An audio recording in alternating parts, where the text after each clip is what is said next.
Hey, Salem, it's Valentine's Day. Thank you for taking time out of your schedule to tune into the midday motivational message. Let me help you real quick. There's a classic love passage that we find in the biblical text in 1 Corinthians chapter 13, verses 4 through 8. Many are familiar with it, but I'll read it for your hearing just in case you're new to this whole church thing, Bible thing. The text reads, "Love is kind. Love does not envy. It does not boast. It's not proud. It doesn't dishonor others. It's not self-seeking. It is not easily angered. It keeps no record of wrongs. Love does not delight in evil, but rejoices with the truth. It's always protecting, always trusts, always hopes, always perseveres. Love never fails." I love this text because this text describes the kind of perfect love that God has for us. And through him, we're able to love others that same exact way. Well, or at least attempt to. Come on, let's be honest. This love that the text speaks of, it's an active love, a love that's more committed to the person or the people than to our feelings. We traditionally think of Valentine's Day as a day that's set aside and designated strictly for couples to show their love to one another.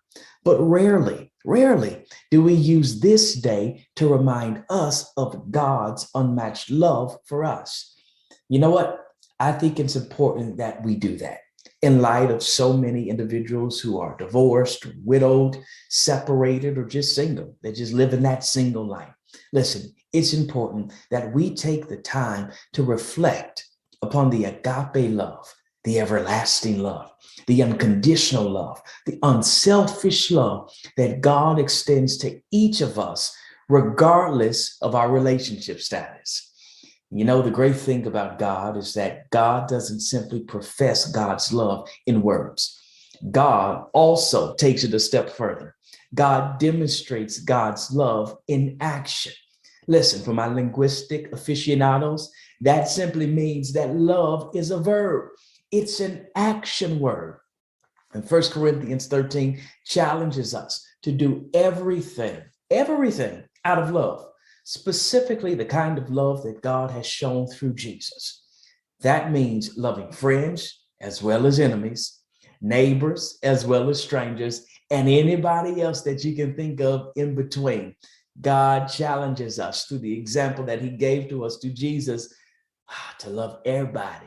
Yep, everybody. All means all. Strangers, people that we really don't like, the coworker that's talking about us, that's really trying to get our position. Yep, God even challenges us to love them. The ex-spouse, ex-boo that did you wrong. Yeah, God is still challenging us to love them, to extend grace and mercy and kindness. Yeah, I know this Christian thing isn't easy, but hey, that's what comes with this thing called walking the life of faith and following Jesus.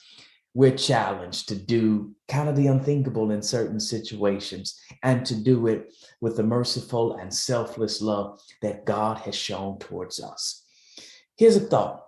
Have you taken any time lately to reflect upon the ways that God has shown love to you?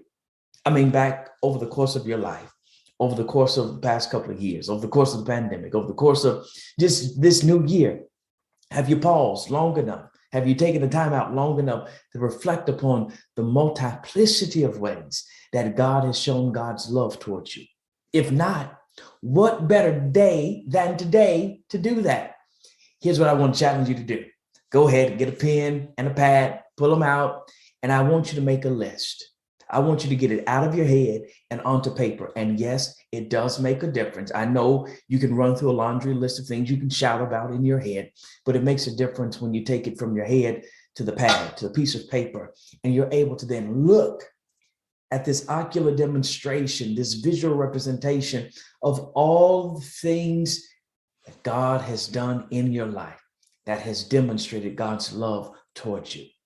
And a quick review of this extensive list should prompt you to be more intentional about doing good in the world, being the hands and the feet of Jesus here in this place called earth. I mean, what better way to show appreciation for what God has given us than to turn around and give the same to others?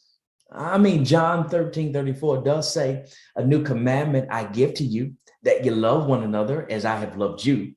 So yeah, as a culture, we've set aside today, February 14th, as a day to highlight love and demonstrate acts of love towards the one or the ones we love. But as believers, that shouldn't be limited to just today. Rather, it really should be our everyday reality towards everyone. God created love and then gave it to us to enjoy, but not only for us to enjoy, for us to share. So this Valentine's Day, I want to challenge you to celebrate love in a way that you probably never celebrated love before. You know how Reverend Stephen is. I'm always taking a different kind of angle to things. So today I want to challenge you to demonstrate love in a different way. Here's what I want you to do. Take a look back at that list in 1 Corinthians chapter 13, verse 4 through 8. Read it slowly, read it carefully. And what I want you to do is to identify the aspect of love that you're the weakest in. And then I want you to do something.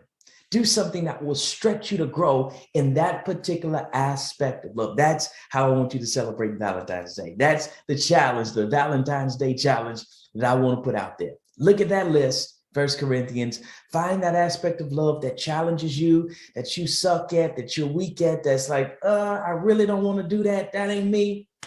That's the one today. I want you to dive into, tap into, find a way to challenge yourself, to stretch yourself, and to grow yourself so that you can love like God loved. That's the goal here. Hey, I hope you have an amazing day. That's my time. Thank you for your time. Aha.